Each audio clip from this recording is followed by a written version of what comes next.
Atwomaa n'echi bani mekunu na Atwomaa no onu na ogina o time na ye beye me ho ade anytime ye beye ye wedding nyina onu a ene ni kun disi egbo Mrs. Adomako.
I don't feel like me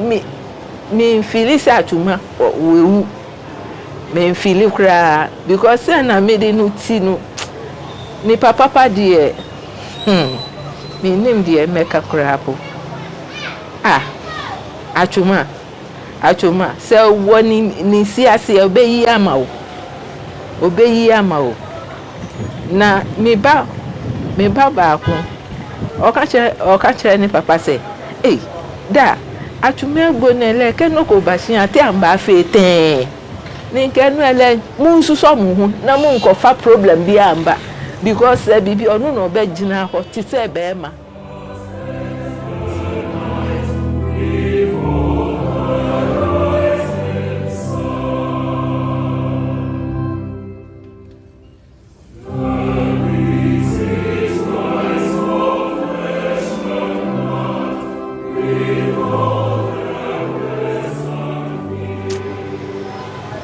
me name dey make me ma me unsu sesi a me papa ye old oni nipo hu ade nti me ma me si Atwomaa yala na ni nye ma ya na ele domi sani ko ma ye ko ni ya na Atwomaa hi ade ba ko am mi refi ai atwi nu mi nti nu papa me ya nkran ni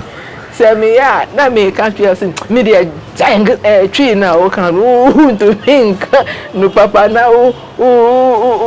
to minka no papa kan mi tingra kan mi si Atwomaa mi suya o enye mi kasa mi suya na ya nyina na ya asre bi efe onu odo bia onye ni ye mba kura po odo ti